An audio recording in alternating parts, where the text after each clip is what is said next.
তিনজন যুবক কাজের জন্য বেরিয়েছে, পথিমধ্যে 4টা স্বর্ণের টুকরা পেয়েছে। যুবক কয়টা? স্বর্ণ পাইছে কয়টা? মহা খুশি, খুশিতে বাকবাকুম। 4টা স্বর্ণের বড় বড় টুকরা পাইছে, আমরা আজীবন খেলে বসে খেয়ে যেতে পারবো, কিচ্ছু লাগবে না আমাদের। 3 বন্ধু বলে ভাগ করি, আরেকজন বলে ক্ষুধা লাগছে, একজন যা বাজার থেকে রুটি কিনে নিয়ে আয়, খাওয়ার পরে ভাগ করবো। একজন রুটি কিনতে গেল, শয়তান 2টারে বুঝায়, ওইটারে মারতে পারলে ভাগ বাটোয়ারা সহজ হবে। তোরা 2 জন স্বর্ণ 4টা, তুই নিবি 2টা, ও নিবে 2টা। হিসাব সহজ না? 2 বন্ধু প্ল্যান করছে, ওইটারে মাইরা তুই 2টা আমি 2টা। যেটা রুটি আনতে গেছে প্ল্যান করেছে রুটির মধ্যে বিষ মিশায় নেই, তাহলে বিষ খাওয়া রুটি খেয়ে ওই 2টা সে সব পাবে, আমি পাবো।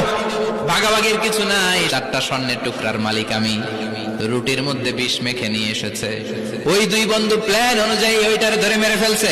এবার মহা খুশি। এক বন্ধু কয়, এবার তো ভাগ বটর আর কিছু নাই, তুই 2টা আমি 2টা, আগে খাইয়া লইস। খাওয়ার পরে এই 2টাও নাই, 3টা লাশ, 4টা স্বর্ণের টুকরা। এটাই তো দুনিয়ার জীবন, ঠিক কিনা?